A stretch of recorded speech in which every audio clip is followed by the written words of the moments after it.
नमस्कार विद्यार्थी मित्रांनो, मागील व्हिडिओमध्ये मी तुम्हाला उत्पन्न दाखल्याविषयी माहिती दिली।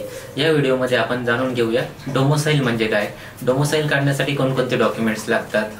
तर सर्वप्रथम डोमोसाइल म्हणजे तुम्ही कोणत्या राज्याचे रहिवासी आहेत याचं प्रमाणपत्र। आपण सर्व महाराष्ट्राचे रहिवासी आहे, मग आपण महाराष्ट्रात राहतो याचा पुरावा म्हणून आपल्याला डोमोसाइल सर्टिफिकेट द्यावं लागतं।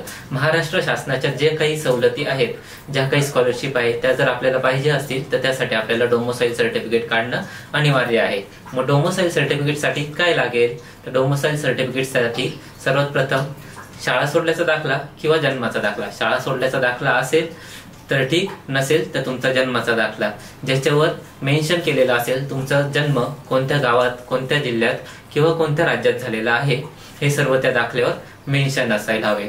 दुसरं डॉक्युमेंट तुमचा आधार कार्ड आणि तिसरं डॉक्युमेंट तुमचं रेशन कार्ड। हे सर्व डॉक्युमेंट तुम्हाला तुमच्या नजदीकच्या सेतू कार्यालयात जमा करायचे किंवा मग हा ऑनलाईन पोर्टलवर तुम्ही सबमिट केले तरी चालतील। त्यासाठी देखील 7 ते 15 दिवसांचा कालावधी लागतो। या कालावधीत ते सर्टिफिकेट तुम्हाला मिळून जाते।